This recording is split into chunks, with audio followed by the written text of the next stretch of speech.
Bien, buenas tardes. Hoy vengo a presentarles un poquito a hablar del presente, pasado y futuro de la tecnología MEX, que es como llamamos un poco más pijo a la FDM toda la vida. Les animo, si quieren, a comer por aquí, así se juntan un poco un grupo más grande, aprovechando la pausa de la comida. Pero bueno, voy a empezar presentándome un poco. Yo soy, a ver que no estoy acostumbrado a tener una pantalla tan grande justo detrás mía. Yo soy Josu García, vengo de la Universidad de Las Palmas, doctor en ingeniería, especializado en fabricación aditiva y normalmente lo pongo en pequeñito, pero hoy creo que estoy en un sitio adecuado para aumentarle un poco el tamaño de letra. Soy un fricazo de la impresión 3D y de la fabricación aditiva en general y de la ciencia. Todo ello lo junto y es como intento levantarme con ganas todas las mañanas para ir a trabajar. Bien. Hoy quiero hablarles de esto, del presente, el pasado y el futuro, que nos va a acompañar siempre nuestro Benchi, de la fabricación aditiva, ¿vale? Específicamente de la fabricación aditiva de tipo MEX. Y les voy a contar un poquito por qué yo estoy enamorado de esta tecnología y por qué me parece que es la que, aunque alguno por aquí me va a matar, más futuro tiene. El día que yo descubrí esta tecnología y me enseñaron que metiendo lo que me dé la gana por un lado, lo fundo, lo doy líquido, lo hago que sea fluido y al final fabrico mi pieza, pues hizo que dijera, que pensase en que no tengo límites, ¿vale? Todos nosotros estamos aquí hoy gracias a este señor, al doctor Hideo, espero pronunciarlo bien, si hay algún asiático por aquí que me quiera corregir, y es que aunque parezca mucho más fácil utilizar la tecnología FDM o la tecnología MEX, realmente la impresión 3D como tal empezó en los 80 con el primer intento de patente de la tecnología SLA, ¿vale? De la tecnología láser de la resina. Por suerte, por desgracia, nuestro doctor no tenía dinero suficiente para patentarlo y no le concedieron la patente, pero en la década de los 80 ya empezaron a entrar las grandes empresas a poder poner dinero y poder patentar cosas, ¿vale? Ya en la década de los 90 empezaron a aparecer los primeros modelos de FDM, SLS, y ya a partir de la década de los 2000 mucho se habla de la revolución industrial, pero poco de la revolución de la impresión 3D. Y es aquí donde entraron los grandes como 3D System o Stratasys, a marcar un poco la tendencia del mercado. Cuando digo la tendencia del mercado, van a notar durante toda esta charla que yo como profesional, como estudiante de esto, como la parte didáctica, siempre me voy entre dos mundos, ¿no? Entre la parte de comercial y la parte más maker. Y las grandes peleas que hay ahora mismo, pues de patente sí, patente no, todo software abierto o software cerrado. Bien, nosotros como investigadores tenemos que ir en paralelo a todo. Y un ejemplo de ello es mi laboratorio. En mi laboratorio tenemos una Stratasys FDM 8000 de los años 80, que en su momento salió 80 millones de pesetas. Que no he hecho el cálculo del IPC, pero a día de hoy es un pastizal, ¿vale? ¿Cómo no? Cuando empezó la revolución de la impresión 3D más maker, más casera, gracias a todos los que estamos por aquí, empezaron a salir modelos como el Mender y las primeras máquinas que se podían reproducir ellas mismas. Y finalmente tenemos nuestra Stratasys FDM 8000 embarazada de unas efectos de 2015, porque ahora simplemente nos sirve para guardar una impresora de las normalitas dentro, ¿vale? Y esto es como grupo de investigación. No me quiero imaginar los grupos en donde no hay tanto presupuesto, ¿vale? Entonces, por estas razones, es toda esta historia, para mí el MEX es el rey de la fabricación aditiva. Es el rey que actualmente ya no nos planteamos si podemos imprimir o no, como hace un par de años. Aquí la edad no nos la marca el DNI, nos la va a marcar si nosotros empezamos con una Mender, si empezamos con unos efectos o empezamos con una Bambú. Y ahora simplemente sabemos que la pieza se va a imprimir. ¿Dónde está la pelea? En la velocidad, en el multicolor. Ya no nos planteamos si podemos hacer un multicolor o no, o tenemos que gastarnos un pastizal en un cabezal nuevo. Directamente sabemos que podemos hacerlo. Ya la pregunta no es si podemos o no, la pregunta es por cuánto lo vamos a poder hacer. Y pasa lo mismo con el multimaterial, la combinación de materiales. Hasta ahora Prusa era la elegida, la selecta, y de repente aparece otra marca y hace que el coste se tire por los suelos. Todo esto también hace que sea un gran campo de investigación y en el día a día hay cientos, y no quiero exagerar, pero podría llegar a miles, de nuevas publicaciones relacionadas con la fabricación aditiva. De todas ellas, más del 60% son relativas al MEX y al FDM. Y esto no es casualidad, ya que es la tecnología de las más versátiles. Un ejemplo de estas aplicaciones y de cómo ha avanzado el FDM, para mí está en uno de los proyectos que hemos llevado en el grupo de investigación, el proyecto New Technological Approach in Dental Technique, que al final lo que tratábamos era de introducir la fabricación aditiva en el ámbito dental, en la formación del ámbito dental. En este proyecto nos dimos cuenta, cuando íbamos a preparar la formación, que el gran rey en este sector era la impresión en resina. Y nos preguntamos si eso era así por costumbre o de verdad había tanta diferencia. Entonces, lo pusimos a prueba como buenos investigadores. Teníamos nuestra impresora de resina de una buena marca, Formlab, en la que incluso tiene materiales específicos para dental.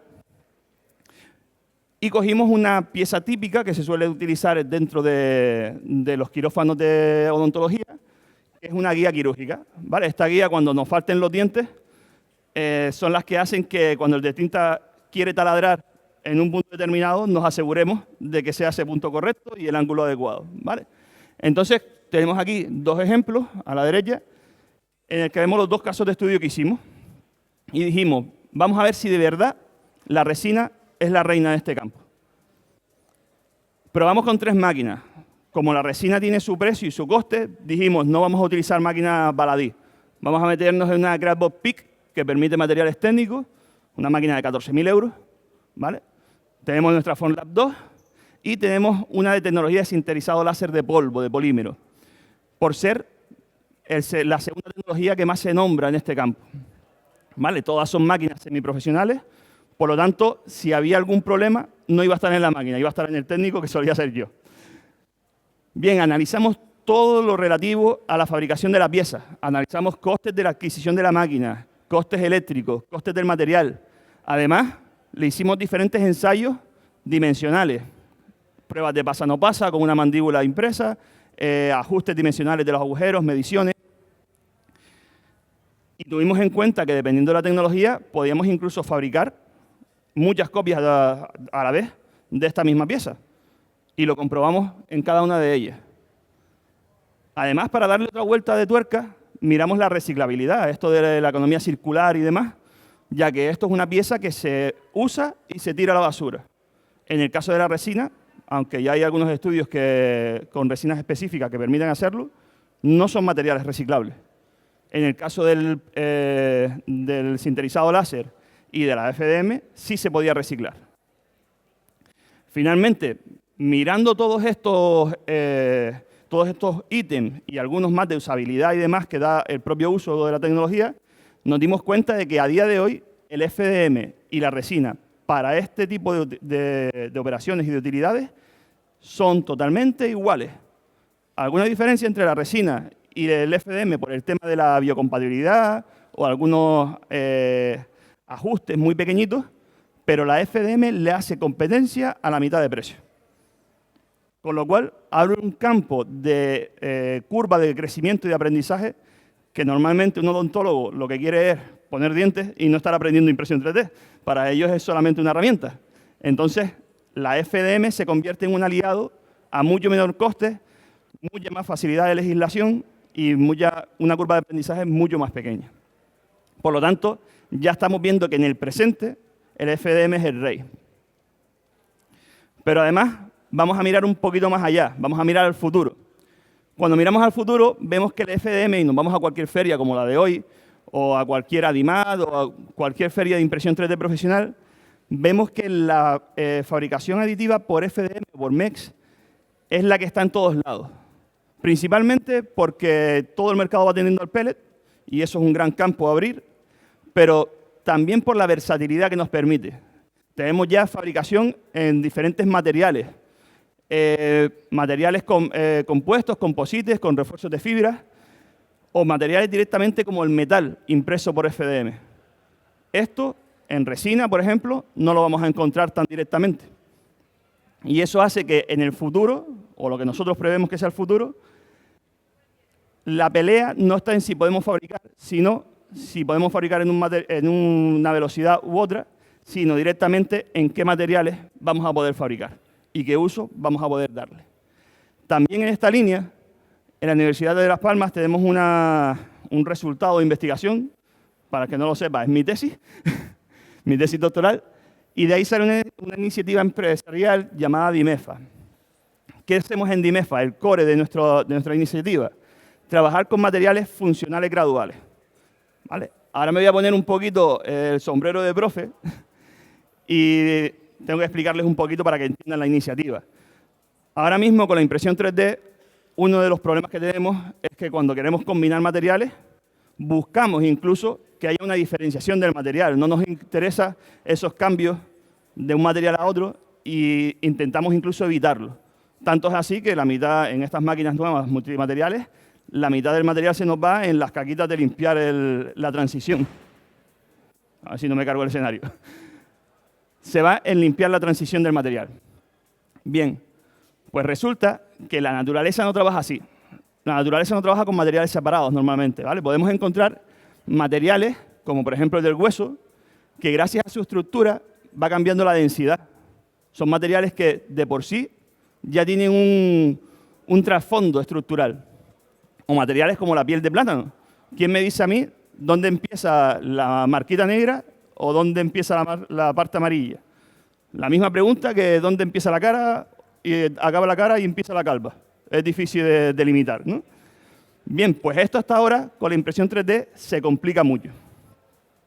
Se complica tanto que dentro de la amalgama de tecnologías que nos permiten fabricar este tipo de materiales, solamente hay algunas relacionadas con la fabricación aditiva. Y sobre todo es gracias a una de las clasificaciones. Actualmente este tipo de materiales se clasifican por su estructura, de forma continua o discontinua, o por su tipología, su composición por variaciones de la composición, variaciones de la porosidad o directamente por la microestructura. Bien, la impresión 3D abre un campo en este tipo de materiales, ya que gracias a esa fabricación capa a capa y a esos G-code, podemos trabajar con mezclas de material discontinuas y con composiciones de diferentes microestructuras o composiciones variables con ciertos rangos de delimitación. Pero nosotros nos marcamos un objetivo, y es imitar 100% a la naturaleza. ¿Cómo lo hacemos? Queremos imprimir una pieza en la que, en función del punto que nosotros estemos viendo, sepamos exactamente qué transición de material tenemos, qué porcentaje y qué composición. Y esto lo hacemos con una transición continua y controlada. Para eso hemos diseñado un sistema, no sé si hay algún químico por aquí que le suene el ciclón separador, ¿vale? Esto es un dispositivo que se utiliza normalmente en química para limpiar aire. Entra por aquí un flujo de aire cargado de polvo, el polvo se deposita por acción de fuerza centrípeta y demás, se deposita en la parte inferior y por la parte superior sale aire limpio, ¿vale? Esto también lo vemos, por ejemplo, en las aspiradoras ciclónicas, esas Dyson de 700, 900 euros, utilizan este sistema para absorber el polvo. Nosotros hemos utilizado esto al revés. A nosotros nos interesaba el polvo que sacábamos. ¿Por qué? Porque cuando introducimos el polvo aquí, nos dimos cuenta que al final salía mezclado y salía homogéneo. Entonces dijimos, oye, ¿y si podemos controlar la entrada de polvo y que entre la cantidad de polvo que nosotros queremos, podemos sacar la mezcla que nosotros queremos abajo? Pues efectivamente, después de 4 años de tesis, demostré que sí. Entonces, ¿cuál estaba el punto difícil? ¿Cómo mezclamos esos materiales? ¿Cómo cargamos esa mezcla de material para que la transición sea continua? Y de esa forma salió este sistema de mezcla. El sistema parece muy complejo. Al final es una bomba de succión con unas válvulas reguladoras que lo que hacen es absorber la cantidad que nosotros queremos de polvo de cada uno de los polvos que nosotros queremos mezclar. Como eso está calibrado y demás, pues podemos mezclar diferentes proporciones o incluso diferentes materiales.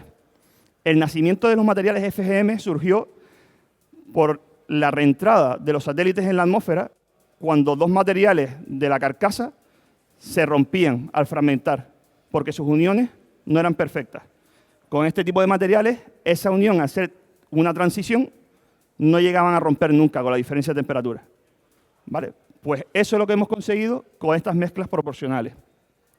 Como no vamos a ir a reinventar la rueda, directamente hemos introducido un cabezal nuevo y universal utilizando un tornillo extrusor de los de toda la vida, de los de impresión por pellet.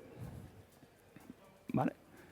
Esto al final se traduce en un sistema que es el que tenemos ahora mismo en la pantalla. Es un sistema universal que podemos instalar en cualquier tipo de impresora. Es más, como ven aquí, los más de mi comienzo de impresión, es unas Efectos, ¿vale? De 2015.